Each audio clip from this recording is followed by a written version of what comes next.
प्रतिवर्षाप्रमाणे यावर्षीसुद्धा कसबे डिग्रज येथील new English school शाळेच्या वतीने दिंडी व रिंगण सोहळ्याचं आयोजन करण्यात आलं. या दिंडी सोहळ्यात पालखीचं पूजन नूतन उपसरपंच प्रशांत भोसले यांच्या हस्ते झालं. यावेळी स्कूल कमिटीचे मोहन देशमुख, ज्ञानदेव सलगर, सवयसे तांबोळी, चंद्रकांत काशीद, राहुल काशीद, विद्यालयाचे मुख्याध्यापक तथा विभागीय अधिकारी अशोक शिंदे उपस्थित होते.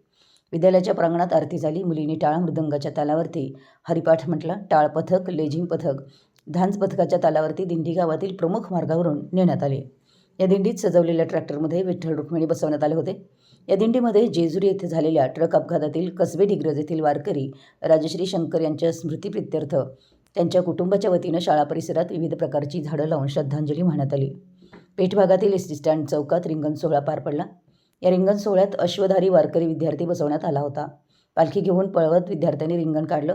त्यांच्या समवेत तुळशी घेतलेल्या मुली, पताका घेतलेली मुलं, टाळ, मृदंग, वीणा घेऊन सर्वांनी या सोहळ्यात उत्साहानं सहभाग घेतला. तुकाराम मंदिर येथे एक रिंगण झालं. या रिंगण सोहळ्यात पूर्वी हरिपाठ, टाळ मृदंगाच्या तालावरती नृत्य सादर करण्यात आलं. पालक, सर्व शिक्षक सहभागी झाले होते. पर्यवेक्षक एस ली गायकवाड यांनी सर्वांचे आभार मानले. मराठी एस न्यूजसाठी कसबे डिग्रजहून राजेंद्र साळुंखे.